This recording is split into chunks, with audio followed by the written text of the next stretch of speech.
6일 수요예배 다 같이 드리도록 하겠습니다. 우리 다 같이 찬송가 부르도록 하겠습니다.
시간 예배 위해 잠깐 기도하는데요. 사랑은 모든 것을 참으며 모든 것을 믿으며 모든 것을 바라며 모든 것을 견디는 힘이 사랑에 있다라고 이야기하였지요.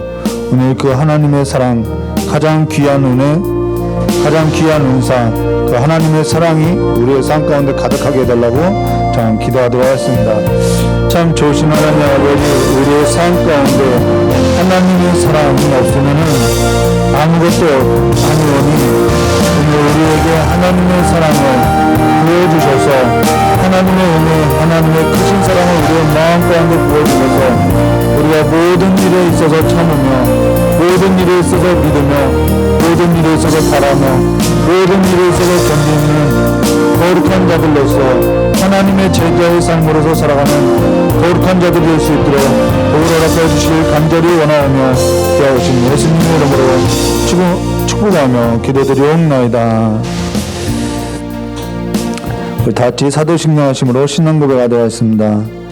전능하사 천지를 만드신 하나님 아버지를 내가 믿사오며 그 외아들 우리 주 예수 그리스도를 믿사오니 이는 성모로 잉태하사 동정녀 마리아에서 나시고 본디오 빌라도에게 고난을 받으사 십자가에 못 박혀 주시고 장사한 지 사흘 만에 죽은 자 가운데서 다시 살아나시며 하늘에 오르사 전능하신 하나님 우편에 앉아 계시다가 저리로서 산자와 죽은 자를 심판하려 오시리라. 성령을 믿사오며 거룩한 공회와 성도와 서로 통하는 것과 죄를 사해 주시는 것과 몸이 다해 사는 것과 영원히 사는 것을 믿사옵나이다. 아멘. 우리 찬송 한 장 부르신 후에 하나님 말씀 보도록 하겠습니다.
예, 우리 하나님 말씀 보도하겠습니다. 하나님 말씀은요, 열왕기하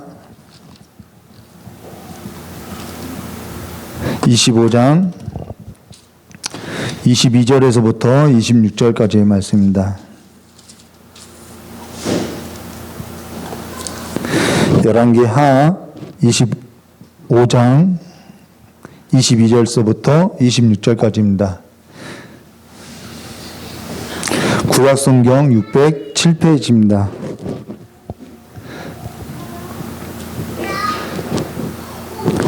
열왕기하 25장 22절서부터 26절입니다. 우리 한 절 한 절 교도하도록 하겠습니다. 유다 땅에 머물러 있는 백성은 곧 바벨론 왕 느부갓네살이 남긴 자라. 왕이 사반의 손자 아히감의 아들 그달리아가 관할하게 하였더라.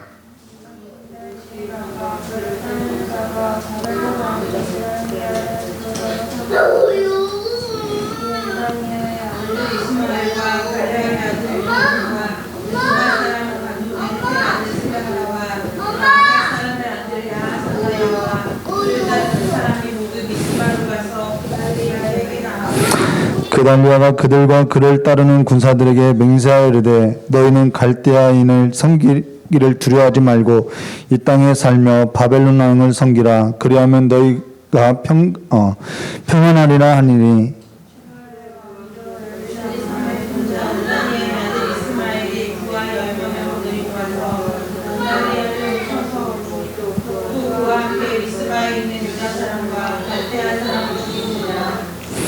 우리 함께 하겠습니다. 노수를 막론하고 백성과 군대 장관들이 다 일어나서 애굽으로 갔으니 이는 갈대아 사람들을 두려워함이었더라. 아멘. 우리 잠깐 기도하도록 하겠습니다. 좋으신 하나님 아버지, 두려운 역사 가운데 음모와 배반과 반역이 있는 이 어두운 세상 가운데서도 주의 자녀들로서 주의 사랑을 입은 자로서 하나님의 사랑 가운데 사랑을 행하고 살아갈 수 있도록 복을 허락하여 주시길 간절히 원하오며 귀하여 주신 예수님의 이름으로 축복하며 기도드리옵나이다. 오늘은 제3강 바벨론 포로 시대부터 신구약 중간 역사까지에 있어서 세 번째 시간으로 볼 건데요. 오늘은 두려운 음모와 배반의 역사라는 제목으로 우리 함께 보도록 하겠습니다. 우리가 1강은 무엇을 보았냐면요. 하나님의 율법을 버린 역사. 두 번째는요. 거짓에 미혹된 역사. 이번에는요. 두려움, 그 음모와 배반의 역사라는 것으로 주제별로 지금 보고 있는데요. 지금 우리가 함께 읽고 있는 성경 말씀은요. 잘 알려져 있는 역사가 아니죠. 물론 성경 말씀에 있어서 깊은 이해를 갖고 있는 성도님들은 몰라도 대부분 포로 이후에 어떠한 역사가 있는지 잘 모르고 있다는 것입니다. 그래서 대부분 성경에 기록된 다니엘이나 에스라나 느헤미야, 에스더 정도로 알고 있다는 것이죠. 물론 여기에 있는 저 역시도 그 성경 역사에서는 많이 부족하다는 것입니다. 그러면서 여러분하고 함께 조금씩 알아가고 있고요. 그러면은 역사라는 것은 사실 한 번에 우리가 알 수 없죠. 기억하려면은요, 반복할 수밖에 없다라는 것입니다. 그러면은 우리가 지난 설교에서 보았던 것처럼 우리가 잠깐 살펴보면요. 주전 626년 바벨론 나부폴라살이 일어나서 주전 612년 아수르 니누에를 함락하고요. 그리고 주전 610년 하란까지 밀려서 아수르가 목숨만을 붙어 있는 상황에서 주전 609년에 이 아수르를 돕고자 애굽의 바로였던 그 바로왕이었던 느고가 아수르를 돕고자 출정한다는 것입니다. 이때 남유다 요시야 왕이 애굽의 바로 느고의 그 출정을 받고자 전장에 나갔다가 전사하게 된다는 것이죠. 그로 인해서 그의 아들 여호야스가 즉위하게 되었으나 애굽의 바로 느고가 여호야스를 폐위하고 애굽으로 끌고 가고 여호야스는 거기서 죽고요. 애굽의 바로 느고가 여호야김을 왕으로 세운다라는 것입니다. 이때부터 실질적으로 유다는 애굽의 속국이 되었던 것이죠. 그리고 주전 605년 애굽하고 바벨론하고 다시 한번 싸우게 되는데요. 이때 패권이 바벨론으로 넘어가게 되고 애굽의 바로 느고는 바로에 의해서 세워졌던 여호야김은 바벨론을 이제 애굽의 속국이 아닌 바벨론을 섬기게 되었다라는 것입니다.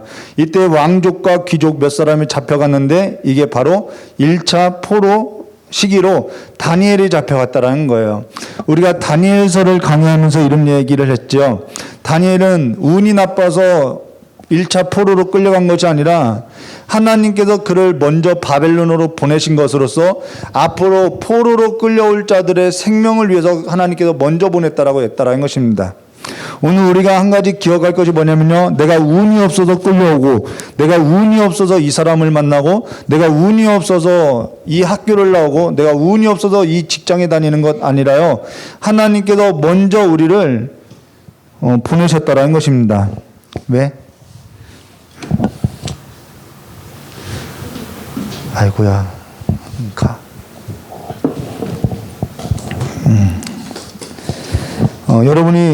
여러분의 삶에 있어서 운이 나빠서가 아니라 하나님께서 먼저 우리의 삶을 보내셨다라는 거예요.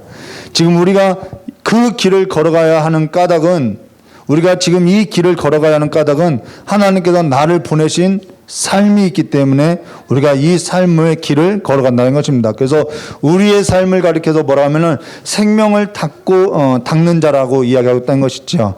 지금 저와 여러분은 어떠한 삶이라면요, 길을 닦는 자라는 거예요. 여러분이 기억해야 할 거는, 저와 여러분이 기억해야 할 것은요, 우리의 삶이 길을 닦는 자라는 삶이라는 것을 기억해야 하기 때문에 거기에 따라서 우리의 삶은 반드시 책임이 따른다는 것입니다. 길을 잘 닦아야만 우리 뒤에 오는 사람들이 사망에 이르지 않겠지요. 그러고 나서 주전 601년에 애굽하고 바벨론이 다시 애굽 진영에서 싸우게 되는데, 이때 남유다 여호야김이 바벨론을 배반하게 되어서 주전 599년에 이 바벨론이 주변의 수국들을 자기 아래에 있는 그 나라들을 통해서 남유다를 치게 한다는 것입니다. 그리고 나서 주전 598년에 바벨론 느부갓네살이 직접 이제는 출정하게 되죠. 그래서 주전 597년 여호야김이 죽게 되고, 여호야김이 즉위하나 석 달 정도 저항하다가 석 달 만에 항복하고 바벨론에 포로로 가게 되는데, 주전 597년 이때가 바로 2차 포로라는 것입니다. 그리고 주전 597년 시드기야가 바벨론 느부갓네살 왕에 의해서 즉위하나 백성은 사로잡혀가고 자 볼까요? 주전 597년 시드기야가 바벨론 왕에 의해서 즉위하나 백성들이 사로잡혀간 여호야긴에게 더 마음이 가 있었다는 것입니다. 그러다가 주전 593년 하나냐라는 사람이 반 바벨론파, 그러니까 바벨론에 저항해야 한다라고 일어나게 됐다는 것이죠. 그러다가 주전 589년에 애굽의 호브라가 즉위하고 나서 주전 588년에 애굽의 호브라와 함께 이 남유다 시드기야가 손을 잡고 그 바벨론에 대해서 저항을 하는데, 이때 잠시 동안 바벨론 군대가 퇴각하게 된다는 것입니다. 그로 인해서 바벨론 느부갓네살 왕이 다시 반란을 진압하고자 출정해서 주전 586년, 이 중요한 날짜죠. 주전 586년에 예루살렘이 함락되고, 남유다의 예루살렘이 함락되고 시드기야의 두 아들이 죽고 눈이 뽑혀서 포로로 끌려갔는데, 이게 3차 포로라는 것입니다. 그로 인해서 우리가 지난 설교 때 결론으로 보았던 것이 뭐냐면, 우리 안에 끊임없는 욕망이 살아있을 때 우리 주변에는 어떠한 거짓에 있어서 노출될 수밖에 없고, 우리 안에 있는 욕망은 어떤 외부적인 요인과 결부될 때 멸망으로 가는 불꽃이 살아나게 된다라고 이야기했다는 것입니다. 그래서 좁은 문으로 들어갈 것을 권했다는 것이죠. 그러나 거짓 선지자들은 넓은 문으로 가라고 우리에게 끊임없이 이야기한다는 것입니다. 세상은 끊임없이 우리로 하여금 넓은 문으로 가라고 이야기하고 있다는 것이죠. 우리 안에 있는 욕망에 있어서 숨을 불어넣어도 된다라고 이야기한다는 것입니다. 그러나 성경은 갈라디아서 5장 24절에 그리스도 예수의 사람은 육체와 함께 그 정욕과 탐심을 십자가에 못 박았느니라 라고, 우리의 욕망은 넓은 문에 있는 것이 아니라 십자가를 향해야 할 것을 말해줬다는 것입니다. 욕망 없는 사람은 없고 욕구 없는 사람은 없죠. 근데 그 욕망이 십자가를 향해야 한다라고 결론을 내렸다는 것입니다. 그러면 지난 설교에 이어서 우리가 볼 것이 뭐냐? 역사라는 것은 토막토막이 아니라는 것이죠. 바벨론 느부갓네살에 의해서 3번에 걸쳐서 포로로 끌려가게 됐다는 것입니다. 그러면은 이제는 이들에게 있어서 어떠한 일이 있겠냐는 거예요. 성경은 그것에 관해서 이야기해주고 있다는 것이죠. 바벨론 느부갓네살은 남유다 사람들 중 한 사람을 총독으로 두고 행정을 담당시켰고, 그 행정을 담당시키는 사람을 통하여서 세금을 거둬들였다는 거예요.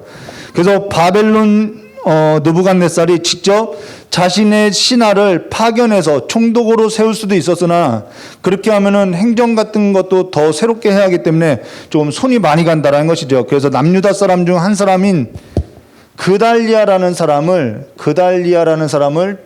총독으로 둔다라는 거예요. 이게 오늘 우리가 봉독했던 성경 말씀이죠. 그래서 열왕기하 25장 22절에 이렇게 말씀하셨어요.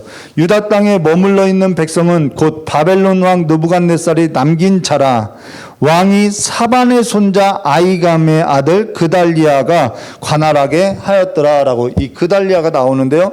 그가 누구냐면은 사반의 손자라고 이야기하죠. 사반.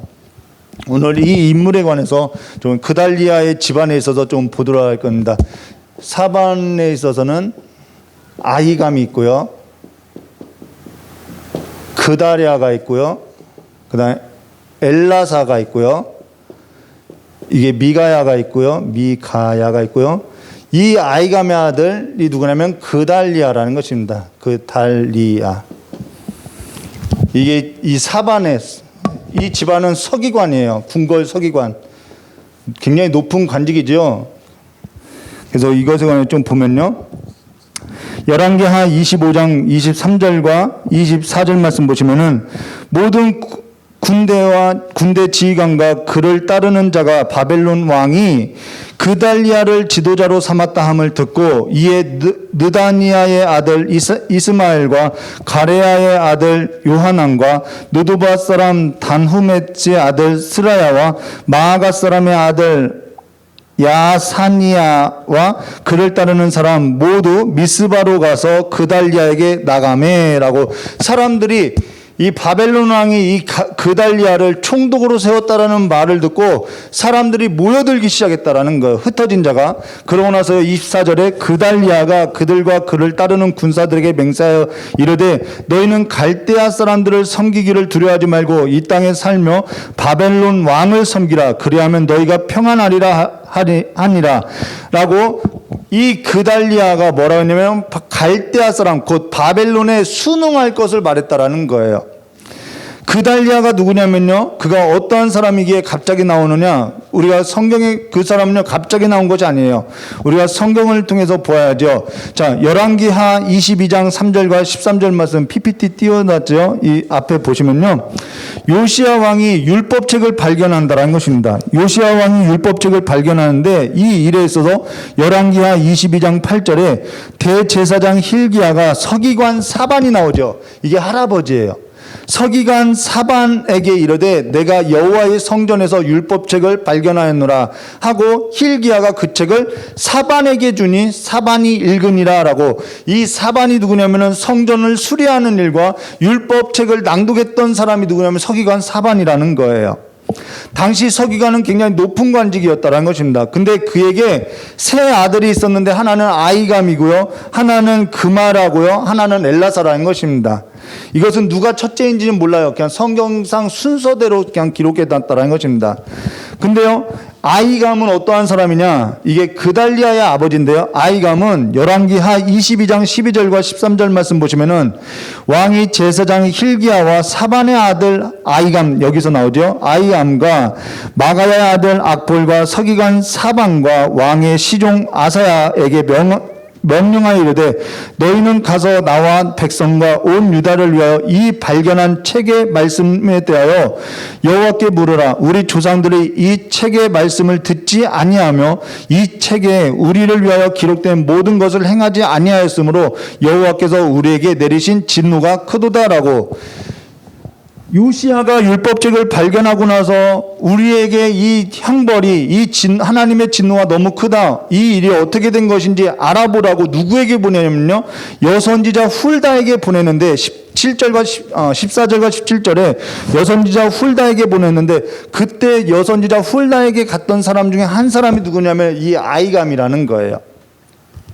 그리고 또 여호야김 때에 성전에서 예언하던 예레미야를 대제사장과 지도자들이 죽이고자 할 때 예레미야를 도와줬던 사람이 누구냐면 이 아이감인데요. 예레미야서 26장 24절에 사반의 아들 아이감이 나오죠. 아이감의 손이 예레미야를 도와주어 그를 백성의 손에 내주지 아니하고 죽이지 못하게 하니라라고. 이 집안은 누구하고 굉장히 연관성이 있는 집안이냐면요. 예레미야하고 연관성이 있다라는 거예요. 예레미야하고 친분이 있는 집안이라는 것입니다. 그러고 나서요, 서기관 사반의 또 다른 아들, 이 그달에서 관해서 보면요, 예레미야 36장 1절과 32절의 말씀에 보면은 예레미야가 감금되었을 때, 바룩에게, 제자라고 할 수 있죠. 예레미야의 제자에게, 바룩에게 예언한 그 말에 있어서 기록하라고 하고 그 바룩에게 성전에 가서 낭독하라고 한다라는 것입니다. 그 일에 있어서요, 예레미야서 36장 9절과 10절에요. 유다의 요시야 왕의 아들 여호야김의 제5년 9월에 예루살렘의 모든 백성과 유다 성읍들에서 예루살렘에 이른 모든 백성이 여호와 앞에서 금식을 선포한지라. 바룩이 여호와의 성전 윗뜰 곧 여호와의 성전에 있는 샘은 어기 곁에 있는 누구요? 사반의 아들 서기관 그마랴의 방에서 그 책에 기록된 예레미야의 말을 모든 백성에게 낭독했더라. 지금 여호와의 성전에 있는 이 사반의 아들 그다랴의 방에서 예레미야가 예언했던, 그래서 바룩을 시켜서 낭독해라고 했던 그 예언의 말을 어디서 지금 낭독되었냐면 이 그다랴의 방에서 낭독되었다라는 것입니다. 그래서 10절에 예레미야서 36장 10절에요. 여호와의 성전에 있는 샘은 어기 곁에 있는 사반의 아들 서기관 그마랴의 방에서 이 예레미야의 예언의 글이 낭독되었다는 것입니다. 그 예언의 글을 누가 들었냐면요, 예레미야서 36장 11절과 12절에요. 이 사반의 손자 그다랴의 아들 마아가가 듣게 된다라는 거예요. 그래서 예레미야서 36장 11절과 12절에요. 사반의 손자 그마랴의 아들인 마아가가 그 책을 기록된 여호와의 말씀을 다 듣고 왕궁에 데려가서 서기관의 방에 들어가니 모든 고관 곧 서기관 엘리사마와 스마야의 아들 들라야와 악볼의 아들 엘라단과 사반의 아들 그마랴와 하나냐의 아들 시드기야와 모든 고관이 거기에 앉아 있는지라라고, 이 낭독되어지는 말을, 이 방에서 낭독되어지는 이 사반의 아들 그다랴의 그 방에서 낭독되어지는 하나님의 율법을 이 마가야라는 손자가 들었다라는 거예요. 그래서 이 손자가 사람들에게 전달했다라는 거죠. 자, 우리가 앞서서 이 내용을 왜 언급하냐면요, 우리가 앞서서 뭐라고 이야기했냐면요, 우리는 길을 닦는 자라고 했다는 것입니다. 지금 서기관 사반의 손자이며 서기관 그마랴의 아들이고 그의 손자가 지금 길을 닦고 있는 일에 있어서 함께하고 있다는 거예요. 이 방에서 지금 하나님의 말씀이 선포되어져 있다는 것이죠. 우리의 삶 가운데서 지금 어떠한 말씀이 낭독되어지고 어떠한 말씀이 들려지는지, 지금 이 서기관이라는 직책은요 굉장히 높은 직책인데요, 이들의 집에서 지금 하나님께서 예레미야를 통해서 주신 하나님의 말씀이 이 가정을 통해서 지금 들려지고 낭독되어지고 있다는 것입니다. 이게 복이라는 거예요. 지금 이 시대가 어떠한 시대인지 이미 다 망한 시대라는 거예요. 근데 하나님께서 지금 은혜를 주시고자 이 일을 지금 하시고 있다는 것입니다. 그러고 나서 또 다른 아들 하나 볼까요? 엘라사인데요. 엘라사는 바벨론에 2차 포로로 끌려갈 때, 이 여호야김이 끌려갈 때죠. 2차로 포로로 끌려갈 때, 끌려가고 나서요, 예레미야서 29장 3절과 4절 말씀해 보시면 이런 말씀이에요. 유다 왕 시드기야가 바벨론으로 보내어 바벨론의 왕 느부갓네살에게 가게 한 사반의 아들 엘라사와 힐기야의 아들 그마랴와의 편애로 말하되, 만군의 여호와 이스라엘의 하나님께서 예루살렘에 바벨론으로 사로잡혀 가게 된 모든 포로에게 이같이 말씀하시니라라고, 사신으로 2차 포로, 그러니까 에스겔 선지자가 포로로 끌려갈 때, 여호야김과 에스겔 선지자가 포로로 끌려갈 때 이 시드기야가 사신으로 보냈던 자가 바로 엘라사라는 거예요. 근데 그 사신으로 보내면서 뭐라고 이 포로에 있는 사람들에게 뭐라고 전달했냐면, 예레미야가 한 말대로 포로지에서 너희는 땅을 가꾸고 결혼을 하고 자녀를 낳고, 이 말을 이 사신을 통해서 보냈다라는 거예요. 그러면은 지금 이 모든 가정이 지금 다 어느 말씀에 속하였냐면은 예레미야 예언의 말씀에 속하고 있다라는 것이죠.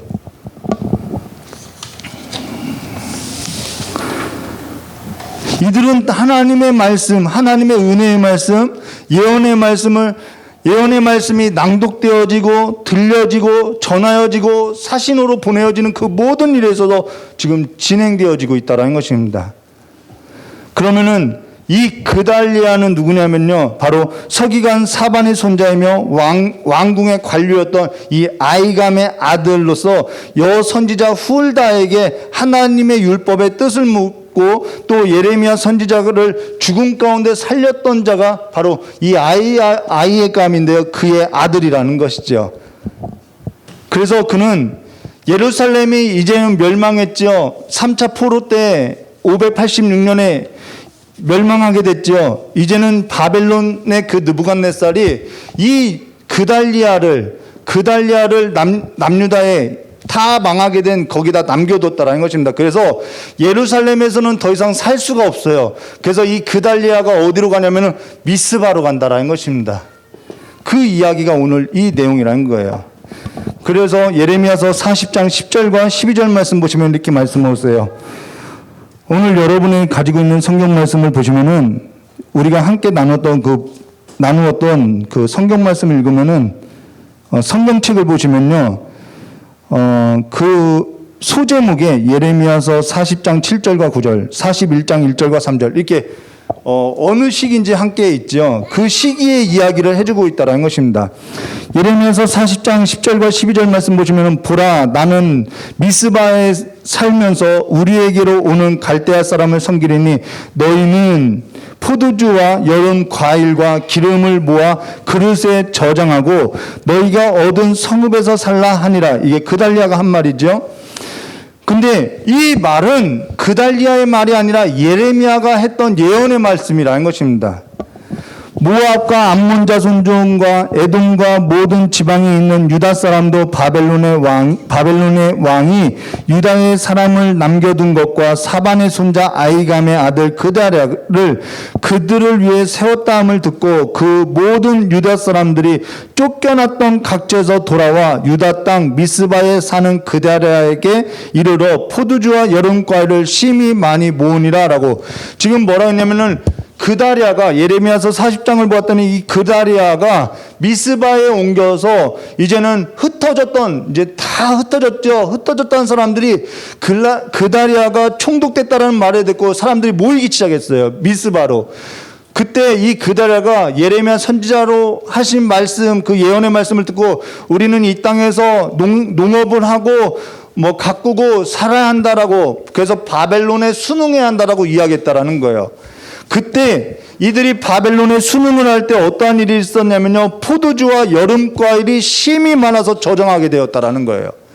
그러면 이 말은 무엇이냐면 그 땅에 황폐한 것 같은데 하나님께서 그 땅에 하나님의 말씀에 있어서 순응하니까 뭘 가져다 줬다는 건 평안을 가져다 주었다는 것을 말해주었다는 것입니다.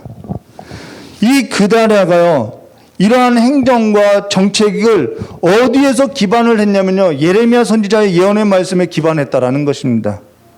그로 인해서 이 일이 전에 예레미야 선지자가 예언했던 것으로서요, 예레미야서 27장 8절과 11절 말씀 보시면은 여호와의 말씀이라, 바벨론 왕 느부갓네살을 섬기지 아니하며 그 목으로 바벨론 왕의 멍에를 매지 아니하는 백성과 나라는 내가 그들을 멸망하기까지 칼과 기근과 전염병으로 그 민족을 벌하리라. 너희는 너희 선지자나 복술가나 꿈꾸는 자나 술사나 요술자가 이르기를 너희가 바벨론 왕을 섬기게 되지 아니하리라 하여도 너희는 듣지 말라. 이게 거짓 선지자거든요. 우리가 지난 시간에 보았던 거죠. 그들은 너희에게 거짓을 예언하여 너희가 너희 땅에서 멀리 떠나지 아니하며 또 내가 너희를 몰아내게 하며 너희를 멸망하게 하느니라. 그러나 그 목으로 바벨론의 왕의 멍에를 메고 그를 섬기는 나라는 내가 그들을 그 땅에 머물러 밭을 갈며 거기서 살게 하리라 하셨다 하라. 여호와의 말씀이라. 이 말씀에 그달리아가 기반해서 행정했다라는 것입니다. 예레미야는 거짓 선지자와 싸울 때 이 예언의 말씀을 선포했다라는 거예요. 그러고 예레미야 선지자가 예언했듯이 미스바에 사는 그달리아에게 이르러 포도주와 여름과일이 심히 많이 모으니라 라고 이야기하고 있다는 것입니다.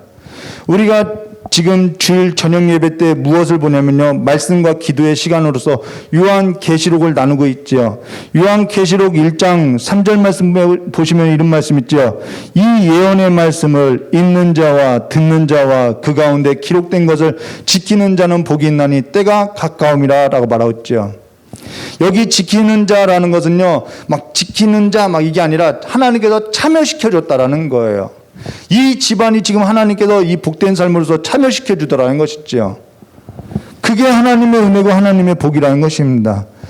우리가 지난 설교 때 바벨론 포로지에서도 에스겔을 중심으로 집도 짓고 아내도 두고 살라고 명령하는 그 말씀이 있었다라는 것이죠.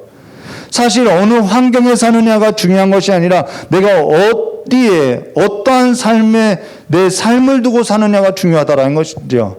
그리고 이 삶에 있어서 하나님이 말씀에 선포되는 이 삶에 있어서 이제는 누구도 합류하게 되냐면은 바로 예레미야 선지자 자신이 하나님의 말씀을 전했던 이 예레미야 선지자도 이 삶에 있어서 합류하게 된다라는 거예요.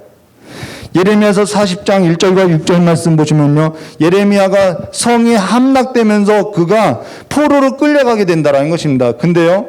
그때 바벨론의 느부갓네살이 이 예레미야는 그들의 입장에서 보면은 자기들을 조금 호의적으로 예언했던 사람이니까 그에게 선대하라고 한다라는 거예요. 그래서 바벨론의 느부갓네살에게 지령을 받았던 그 사령관 느부사라단이 이 포로로 끌려가는 무리 가운데 있는 예레미야를 이렇게 뭐라고 할까요? 찾아가지고 선대해 준다라는 것이죠. 그 내용이 예레미야서 40장 1절과 6절에 사령관 느부사라단이 예루살렘, 이게 함락된 딱 그때예요.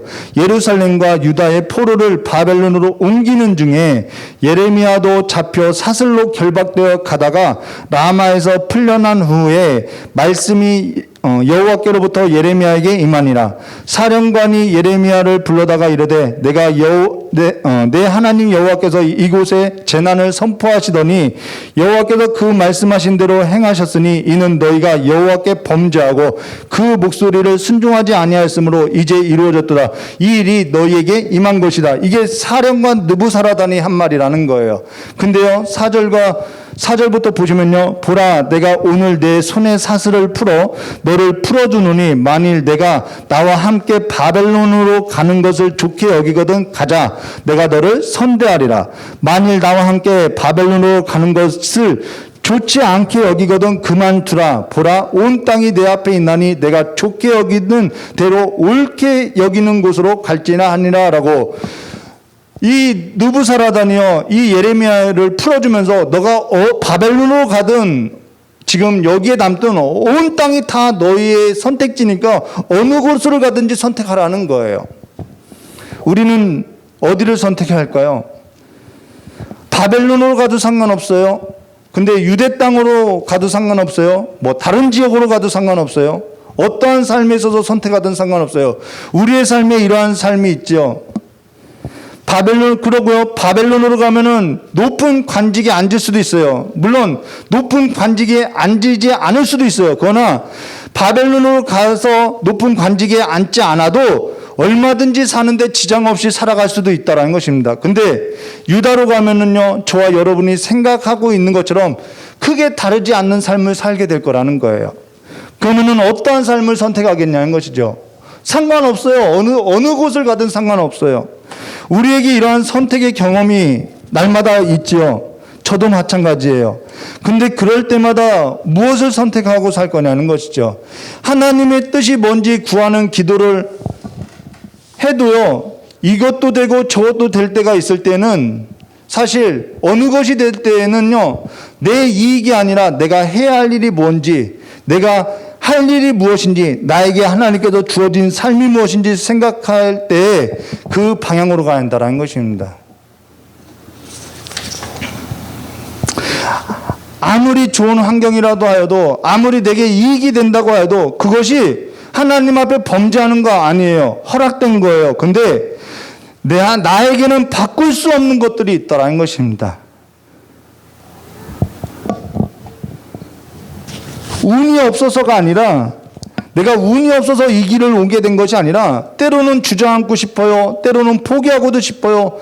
때로는 모든 것을 던져버리고 나 혼자 편하게 살기를 원해요. 근데 그렇게 포기할 수 없는 것들이 내 삶 가운데 주어진 것들이 있더라는 거예요. 그래서 오늘 주제가 뭐라고 했냐면 사랑이라고 이야기했죠. 우리가 사랑하는, 하나님께서 우리를 사랑하게 하신 것들이 있더라는 것입니다. 그러면서 5절과 6절에 이렇게 말하죠. 예레미야가 아직 돌이키기 전에 예레미야가 무엇을 선택했냐면요, 그가 다시 이르되 너는 바벨론의 왕의 유다 성읍들을 맡도록 세운 사반의 손자 아이감의 아들 그다랴에게로 돌아가서 그와 함께 백성 가운데 살거나 내가 옳게 여기는 곳으로 가거나 할지니라. 그 사령관이 그에게 양식과 선물을 주어 보내매 예레미야가 미스바로 가서 아이감의 아들 그달리아에게로 나아가서 그 땅에 남아 있는 백성 가운데서 그와 함께 사니라라고. 지금 예레미야가 누구와 함께 했냐면요, 앞에서도 언급했던 것처럼 이 그달리아하고 함께 하고 있다는 것입니다. 예레미야가 이 삶에서도 후회했을까요? 저는 그렇게 생각하지 않아요. 여러분이 걸어갈 그 길에 있어서 그 길이 맞다고 하면은 그 길을 걸어가라는 것입니다. 두려워하지 말고 일어나서 걸어가라는 거예요. 그 일에 있어서 누군가는 배반하는 일도 있을 수 있어요. 누군가는 등을 돌리는 일일 수도 있어요. 그래도 두려워하지 말고 그 길을 걸어가라고 이야기하고 있다는 것입니다. 우리가 오늘 여기서 보았던 것처럼 열왕기하 25장 23절과 24절 말씀 보시면 이렇게 말하고 있죠.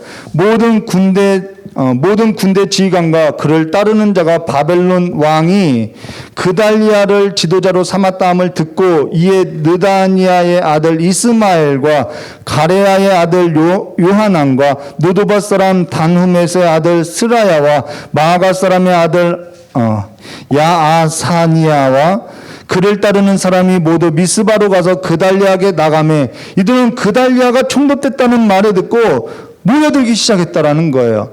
그달리아가 그들과 그를 따르는 군사들에게 맹세하여 이르되 너희는 갈대아인을 섬기기를 두려워하지 말고 이 땅에 살며 바벨론 왕을 섬기라. 그리하면 너희가 평안하리라 라고 해서 하나님께서 실질적으로 그 땅에서 포도주와 여름 과일을 심히 많이 나게 했다라는 거예요. 보여주셨죠. 그들은 흩어진 자들이었는데 모여들었다라는 것입니다. 근데요, 그들이 그달리아, 그 사람 그달리아라고 하면서 처음에는 그의 공적을 보고 머리를 숙이고 다 모여들었는데 각기 저마다 자기의 목적이 있었다라는 거예요. 이 그달리아를 통해서 우리가 바벨론을 반역해서 우리가 독립된 국가로 만들자, 이러한 생각도 있었던 사람들이 있었다라는 것입니다. 근데 그러한 우려했던 일이 벌어졌다라는 거예요. 예레미야서 40장 13절과 16절에 이렇게 말하죠. 가레아의 아들 요하난과 들에 있던 모든 군 지휘관들이 미스바에 사는 그다랴에게 이르러 그에게 이르되 암몬 자손의 왕 바알리스, 여기서 나오죠. 반역하는 자예요.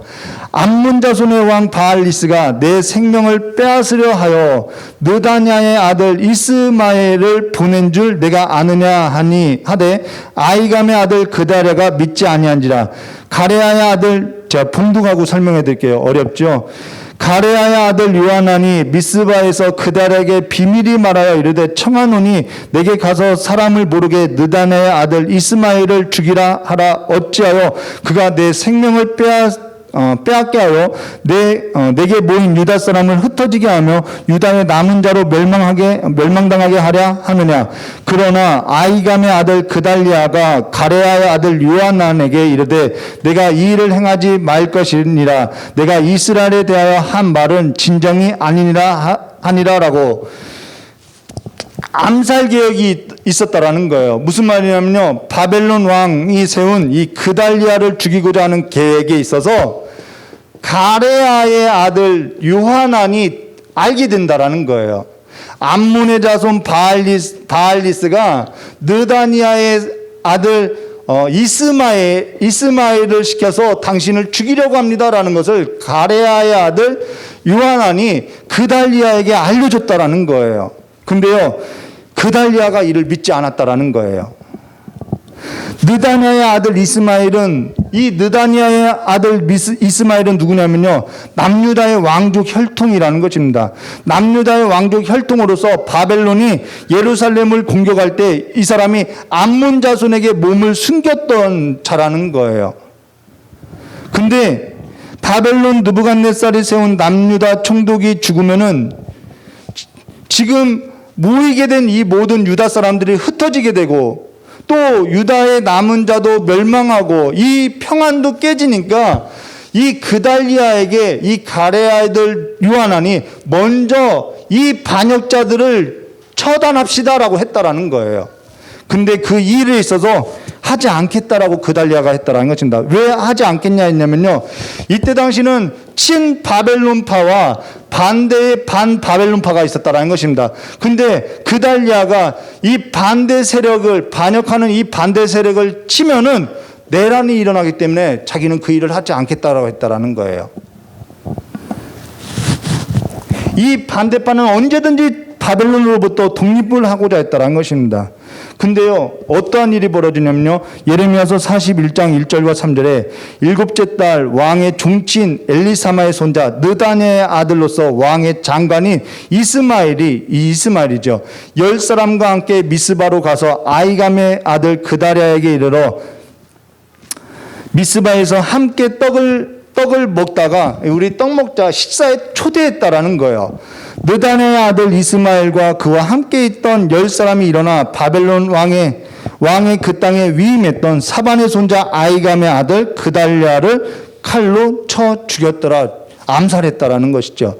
이스마엘이 또 미스바에서 그달랴와 함께 있던 모든 유다 사람, 거기에 있는 갈대아 군사도 죽였더라라고, 이 느다냐의 아들 왕의 혈통에 있던 이 이스마엘이 암몬의 자손 바알리스의 그 사주를 받아서 이 사람들을 다 죽였다라는 거예요.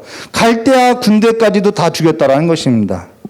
근데요, 이것이 언제 일어난 일이냐면요, 지금 내용이 길어서 그렇지요, 1절 말씀에 보시면은 이렇게 말하고 있어요. 일곱째 달에라고 이야기하고 있어요. 일곱째 달에.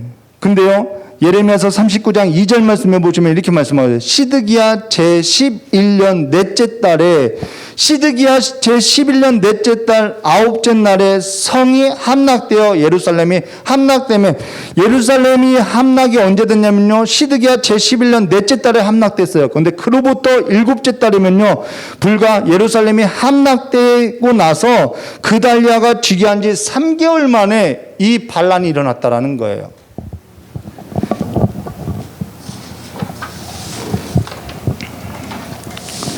근데 그가 죽은 지 이틀이 되어도 아는 사람이 한 사람도 없었다라는 것입니다.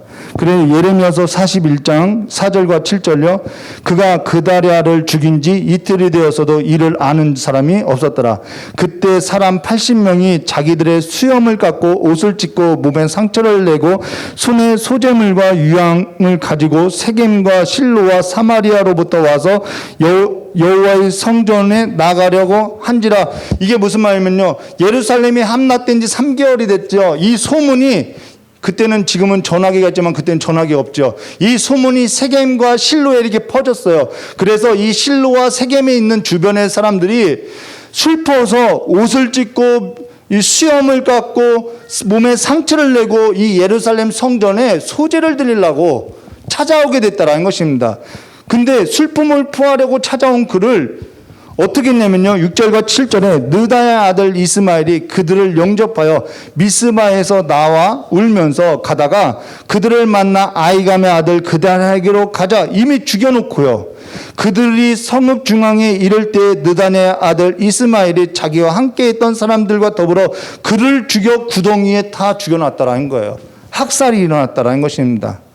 자기가 한 일이 이 사신들로 인해서 소문이 날까봐 두려워서 다 죽이고 덮어놨다라는 것이죠. 그리고 이스마엘은요, 느다니아의 아들 이스마엘은요, 미스바에 남아있던, 이 미스바의 사람들이 모였잖아요. 미스바에 남아있던 왕들의 그 딸들과 모든 지휘관들과 모든 백성들을요, 다 잡아가지고 어디로 끌고 가게 됐냐면요, 암몬 자손에게로 끌고 갔다라는 거예요. 왜요? 거기서 자기 나라를 세우기 위해서요. 근데 원래 이 암살 계획을 누가 알았었냐면요, 가레아의 아들 요하난이 알았었지요. 그래서 이 가레아의 아들 요하난이 그달리아에게 정보를 줬었다는 것입니다.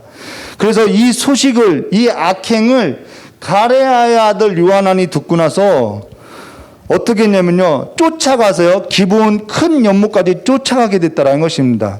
그래서 거기서 이들을 잡아서 싸우게 됐고, 이 느다니아의 아들 이스마엘은 8사람과 이제 8사람만 남았어요. 8사람과 함께 암몬 자손으로 이제는 도망하게 됐다는 것입니다. 끝난 것 같죠? 이제는 가레아 아들 이 요하난에 관해서 우리 함께 보도하였습니다. 이것만 보면 오늘 끝이에요. 예레미야서 41장 16절과 18절 보시면요, 가레아의 아들 요하난과 그와 함께 있던 모든 군 지휘관이 느다니아의 아들 이스마엘이 아이감의 아들 그다리아를 죽이고 미스바에서 잡아간 모든 남은 백성 곧 군사와 여자와 유아와 내시를 기브온에서 빼앗아 가지고 돌아와서, 이게 그 내용이에요. 애굽으로 가려고 떠나, 자, 이 가레아 아들 요하난이요, 이 느다니아의 아들 이스마엘을 이제는 쳤어요. 그래서 이제는 백성들을 다시 다 데려왔어요. 근데 이 가레아 아들 요하난이 어디를 가고자 하냐면요, 애굽으로 내려가려고 한다는 것입니다. 그 이야기예요. 17절에 애굽으로 가려고 떠나 베들레헴 근처에서 게롯 기멤에 머물렀더니 이는 느다니아의 아들 이스마엘이 바벨론의 왕이 그 땅에 위임한 아이감의 아들 그다랴를 죽였으므로 그들이 갈대아 사람을 두려워함이더라. 근데 사실 가레아 아들 요하난이 죽인 것은 아니라는 거예요. 근데 그가 바벨론 느부갓네살 왕이 보복할까 봐 두려워서 애굽으로 내려가고자 했다는 것입니다. 근데 이들이 잘한 것이 있어요. 이 사람이요, 그냥 내려가지 않고 이 예레미야에게 찾아가서 예레미야에게 기도를 부탁한다는 것입니다. 자, 예레미야서 42장 5절과 6절에요. 그들이 예레미야에게 이르되 우리가 당신의 하나님 여호와께서 당신을 보내서 우리에게 이르시는 모든 말씀을 행하리이다.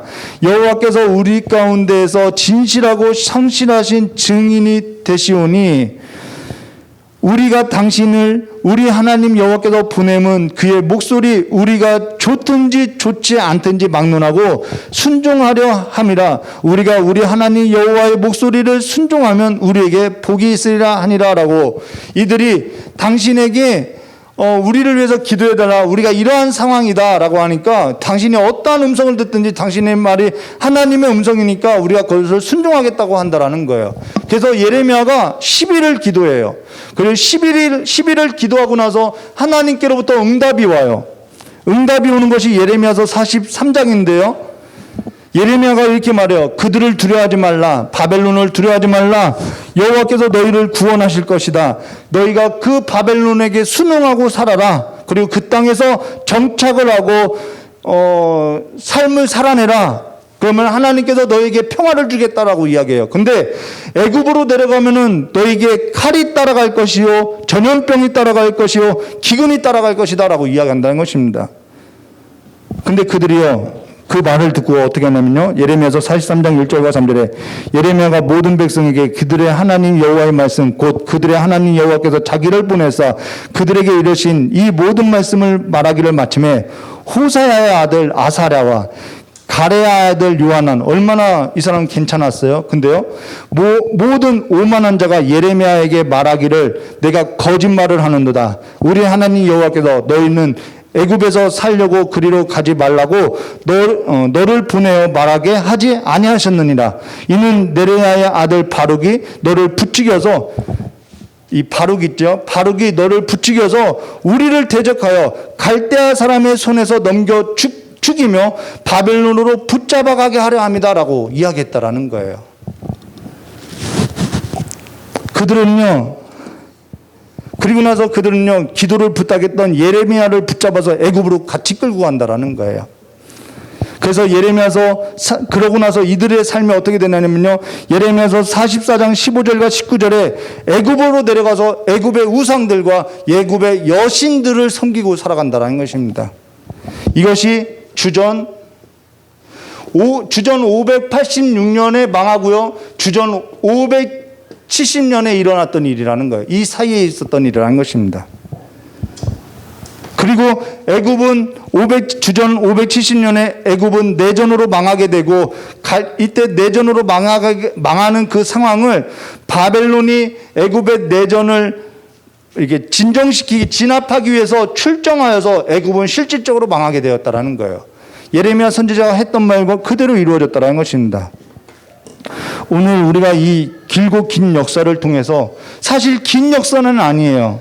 이 짧은 역사 가운데, 길지도 않는 이 시간 가운데 어떠한 일이 있었냐면요, 이들은 각기 자기 이익을 도모하고 죽기를 두려워하여서 음모를 꾀하고 서로 규합하며 서로 배반하며 반역하는 역사를 이루었다라는 거예요.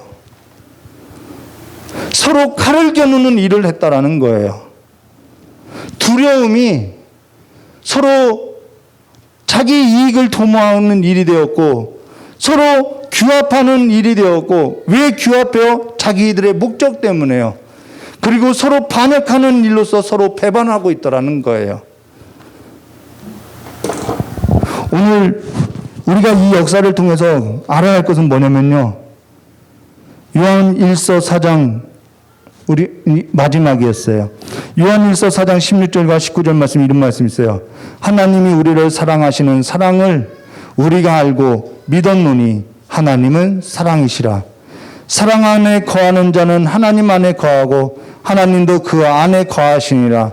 이로써 사랑이 우리를 온전하게 이루는 것은 우리로 심판날에 담대함을 가지게 하려 함이니 주께서 그러하신 것 같이 우리도 이 세상에서 그러하는도다. 사랑 안에는 뭐가 없어요? 두려움이 없고, 온전한 사랑이 두려움을 내어쫓나니 두려움에는 형벌이 있음이라. 두려워하는 자는 사랑 안에서 온전히 이루지 못하느니라. 우리가 사랑함은 그가 먼저 우리를 사랑하였습니다. 누구든지 하나님을 사랑하느라 하고 그 형제를 미워하면 이는 거짓말하는 자니, 보는 바 그 형제를 사랑하지 아니하는 자는 보지 못하는 바 하나님을 사랑할 수 없느니라. 우리가 이 계명을 주께 받았으니 하나님을 사랑하는 자는 또한 그 형제를 사랑할지니라. 우리가 이 계명을 받았다라는 것입니다. 오늘 저와 여러분의 삶 가운데 자기를 사랑하고 자기의 이익을 도모하며 죽기를 무서워하며 서로 칼을 겨누고 배반하며 경쟁하며 배신하는 이 어두운 역사 가운데서 하나님의 사랑이 우리 가운데 있고, 그 사랑이 두려움을 내어쫓고 하나님을 사랑하는 그 사랑이 형제를 사랑하는 사랑으로서 이 모든 것을 이긴다라고 말해주고 있다는 것입니다. 오늘 여러분이 하나님을 누구보다도 사랑하는 줄 저는 알아요. 그러나 하나님을 사랑하는 만큼 그 사랑 안에서 형제를 사랑하시기를 주님의 이름으로 축원합니다. 마땅히 두려워할 자를 두려워하시고, 날마다 하나님의 그 사랑 가운데 하나님의 사랑이 회복되어지는 삶으로서 살아가시기를 주님의 이름으로 축원합니다. 다 같이 기도하도록 하겠습니다.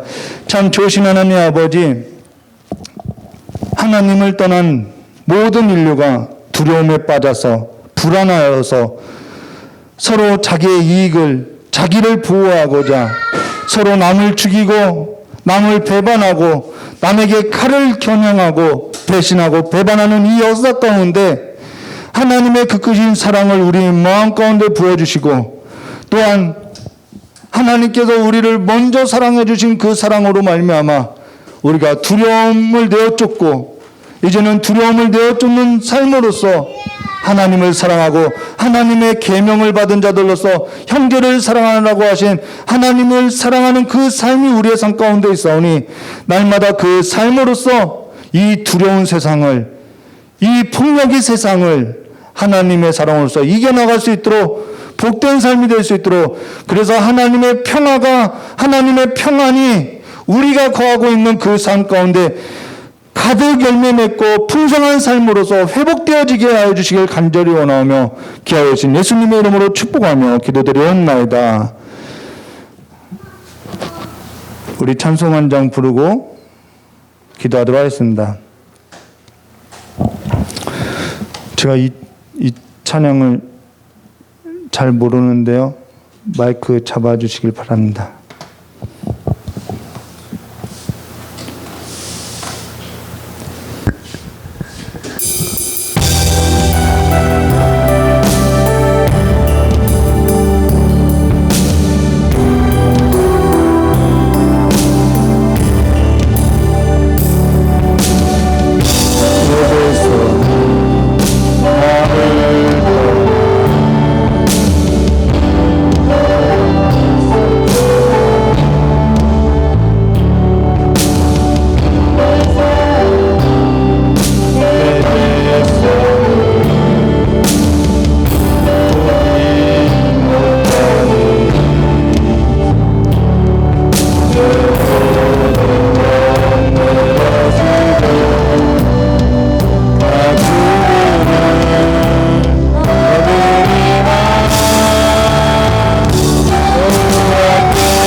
기도해주고 마치도록 하겠습니다.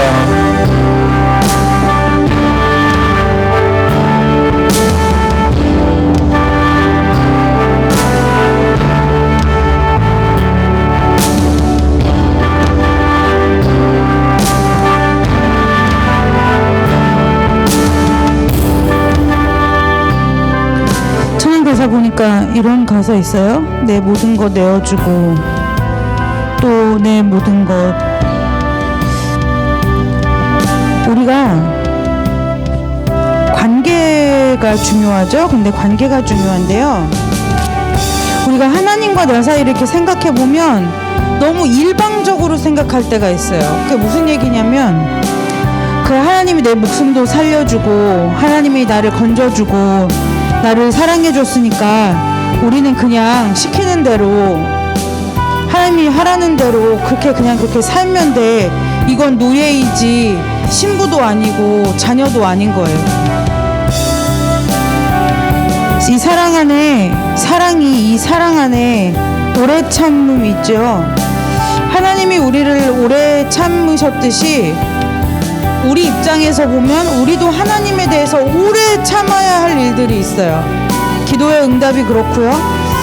내 삶의 상황 가운데서 좀 하나님이 즉시로 내 삶에 손을 대서 좀 어떻게 해결해 주셨으면 좋겠는데, 이게 하나님이 움직이시지 않는 것 같은 거예요. 하나님이 안 계신 것 같고, 하나님이 도대체 내가 이렇게 힘든데 나에게 나의 삶에 있어서 무엇 하고 계신 거지라는 수많은 삶의 물음표 같은 상황들이 내 삶 가운데 펼쳐질 때 그때 우리가 해야 되는 것은 물론 말씀인 찾고 기도하고 하나님 앞에 메어 달리는 거지만 그보다 먼저 우리가 생각해보고 묵상해보아야 할 것은 뭐냐면 내가 하나님에 대하여 하나님을 사랑함으로 하나님에 대하여 오래 참아드리고 있는가예요. 그래서 관계는 중요해요. 하나님은 우리에게 일방적으로 내가 네 목숨 살려놨으니까 네 목숨 내놔. 하나님 우리 목숨을 담보 잡지 않으셨어요. 늘 하나님은 뭘 얘기하냐면 우리 서로 사랑하고 살자 그 얘기예요. 저와 여러분의 삶에 있어서도 우리의 삶이 믿음이 될 수 있고 삶의 관계가 하나님 우리의 신앙이 종교가 될 수도 있고 하나님과의 관계에서 서로의 신뢰함으로 오는 믿음일 수 있어요.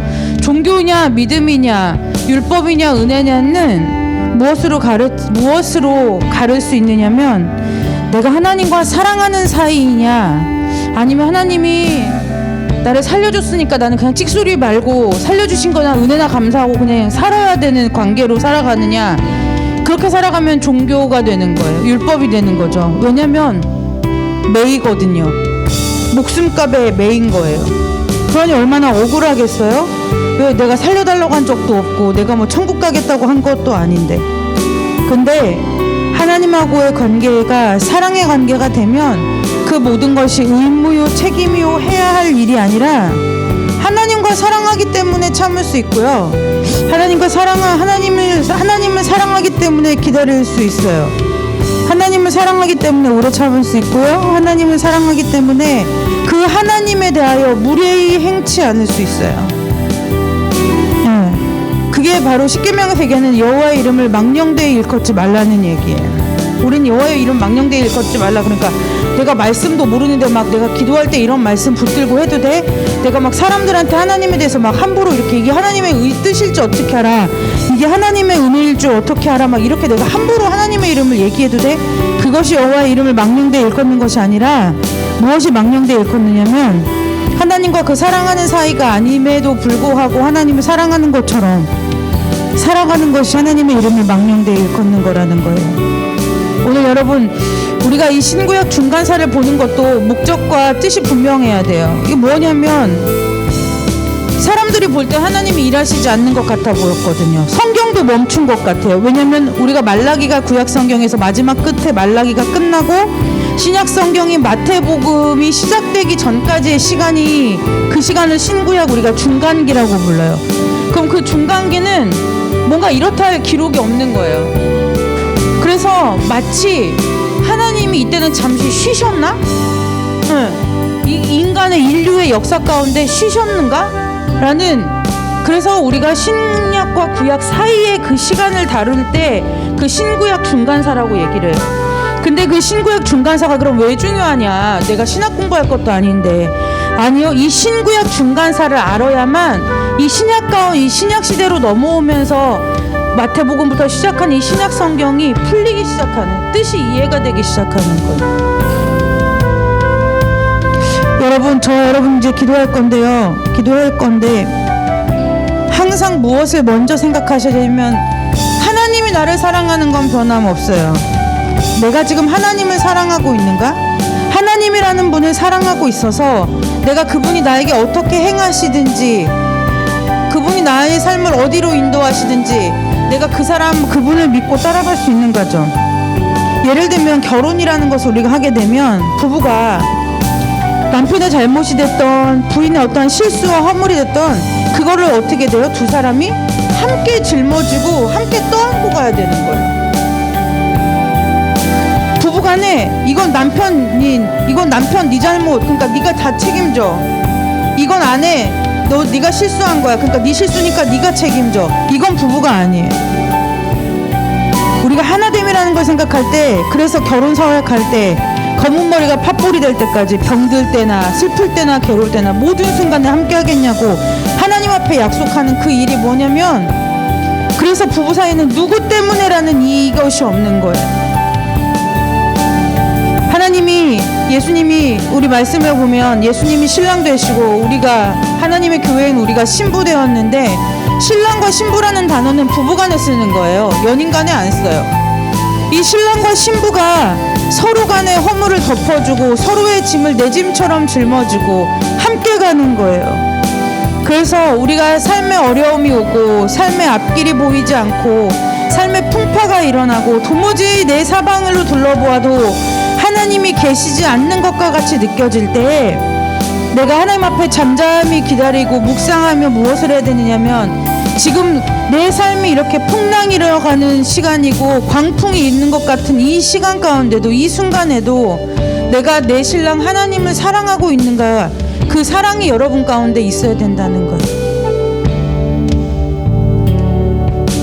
그래서 예수를 믿는 자들은요, 사랑하려고 노력하지 않고 사랑을 배우려고 하지 않으면 절대로 하나님의 사랑이 내 안에 채워지지 않아요. 내가 자꾸 사랑하려고 하고 사랑해보려고 노력하고 내가 허물을 덮어보려고 하고 저 사람의 허물도 내 허물과 같이 끌어안아 보려고 자꾸 믿음으로 몸부림칠 때 비로소 내 안에도 하나님의 사랑이 부어지는 것이지, 나는 가만히 있고 나는 아픈 사람이에요, 하나님 나는 그런 여인이에요, 나는 한이 많고요, 스토리가 많고요, 나는 세상에서 버림받았고요, 자꾸 나의 어떠한 그런 스펙들을 내세워서 그냥 나는 가만히 멀뚱멀뚱 있고 하나님 나를 사랑해 주세요, 그게 하나님의 사랑이 아니라는 거예요. 왜냐면 하나님의 사랑은 적극적이기 때문에 그것이 아니에요. 여러분, 오늘 이 시간 여러분들이 오늘 이 시간 이 말씀을 통해서 다시 한번 여러분들에게 있어서 스스로가 점검하는 것은 무엇이냐면, 그 부부간에도 연인간에도 자꾸 가끔게 그 시간이 오래되면 묻죠. 자기 아직도 나 사랑해? 이렇게 물어보잖아요. 그것처럼 여러분 스스로가 늘 얘기해요. 하나님 늘 우리에게 말해요. 내가 너를 사랑한다. 그 하나님을 온전히 사랑하면 그분이 우리를 어디로 이끄시든지 상관없이 그분이 계신 곳이 그냥 마냥 좋은 거예요. 그리고 그분이 신뢰되기 때문에 그분이 내 삶을 이끌어 가시든 그곳이 어디이든 어떠하든지 상관없이 그 길을 함께 걸을 수 있는 거예요. 그래서 여러분, 오늘 저와 여러분의 이 삶 가운데 내가 정말 하나님을 하나님으로서 내 신랑으로서 온전히 사랑하고 있는지를 점검하시고 그 사랑 안에 머물러서 사랑으로 살아가는 여러분들 되시기를 주님의 이름으로 축복합니다. 그게 믿음으로 사는 거예요. 보이지 않는데 내가 막 기도하다가 음성을 듣고 그 음성을 따라가는 것, 이건 그냥 사건이고 일일 뿐인 거예요. 이런 거죠. 내가 돈 보고 조건 보고 결혼했더니 그 돈이 떨어지고 조건이 변하면 그 관계가 깨어지는 것 같은 신앙이 아니라, 내가 그 사람을 사랑하고 그 사람과 삶을 함께 했더니 그 뒤에 뭐요? 돈도 따라오고 자녀의 축복도 따라오고 명예도 따라오고 행복한 가정을 이루는 것처럼, 우리가 먼저 하나님을 사랑하는 그 사랑이 우리 가운데 있을 때 하나님을 통해서 사랑의 그 풍성한 열매들이 맺힌다는 것을 기억하세요.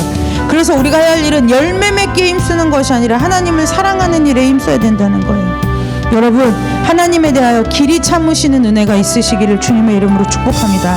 하나님을 좀 봐주세요. 좀 봐주세요. 마음에 안 들고 막 내 뜻대로 안 움직여주고, 신랑인데 내 말도 내가 부인인데 말도 안 듣고 나랑 성격도 되게 안 맞는 것 같고 막 느려 터진 것 같고 답답하고 막 이래도 어떻게 하겠어요? 하나님 내 신랑인걸. 신랑이라는 건 바꿀 수 없는 거잖아요. 근데 이 신랑은 더 기가 막힌 게 죽지도 않아요. 죽지도 않아요. 와, 죽지도 않아요. 이 신랑은 죽지도 않아요. 육신의 신랑 어쨌든 죽으면 안 보는데, 하나님 이 신랑은 죽질 않아요. 나만 죽지 이 하나님은 안 죽어요. 이 절대 우리가 이길 수 없는 싸움이에요. 그래서 여러분, 이길 수 없다면, 힘으로 눈으로 이길 수 없다면 사랑으로 이기시기를 주님의 이름으로 축복합니다. 하나님을 녹이는 방법은 하나님을 사랑하는 방법밖에 없어요. 그 사랑이 여러분 가운데 충만하시기를 주님의 이름으로 축복합니다. 기도하겠습니다. 하나님, 오늘 마음을 담아 소원을 담아 하나님 앞에 귀한 예물을 드린 손길이 있습니다. 또 하나님 앞에 여러 가지 마음의 심정과 상한 심령과 하나님 아버지 앞에 또 순종의 마음을 가지고 예배 자리에 나온 심령들이 있습니다. 아버지 하나님, 이들에게 주여 이 시간에 주의 종이 간절하게 구하오니 아버지 주님, 이들 가운데 아버지의 사랑을 부어주셔서 아버지를 사랑할 수 있고 아버지를 길이 참으며 아버지에게 무례하게 행하지 않으며 아버지에게 시기하지 않으며 질투하지 아니하며 아버지께서 우리에게 보이신 그 사랑을 우리가 날마다 순간마다 배워가며 따라가며 또한 그 사랑을 주님과 나눠가며 살아가는 하나님의 복된 신부들이 다 될 수 있도록 주님 축복하여 주옵소서. 곁눈질하여 다른 신랑 보지 않게 하시고 하나님 아버지 앞에 거룩하게 순결한 신부로 세워져서 하나님과 이 땅에서도 동행하고 하나님께서 우리를 어디로 이끄시든지 나를 이끄실 그 온전하신 하나님, 신랑 되신 예수님을 사랑하고 신뢰하며 이 땅에서의 삶을 살아내는 거룩한 신부로서 주님 축복하여 주시고 저들의 상한 마음을 위로하여 주시고 저들의 마음에 소원을 헤아려 주셔서 하나님의 사랑으로 하나님의 능력으로 하나님의 은혜로 모든 것이 하나님 안에서 아름답고 영화롭게 변하는 축복된 삶이 되도록 주님 축복하여 주시기를 간절히 원하오며 거룩하고 존귀하신 예수 그리스도의 이름으로 축복하며 기도드리옵나이다. 아멘. 주기도문으로 예배 마칩니다. 하늘에 계신 우리 아버지여 이름이 거룩히 여김을 받으시오며 나라의 마옵시며 뜻이 하늘에서 이루어진 것 같이 땅에서도 이루어지리다. 오늘 우리에게 일용할 양식을 주옵시고 우리가 우리에게 죄 지은 자를 사하여 준 것 같이 우리 죄를 사하여 주옵시고 우리를 시험에 들게 하지 마옵시며 다만 악에서 구하옵소서. 대개 나라와 권세와 영광의 아버지께 영원히 있사옵나이다. 아멘. 히브리서가 마치면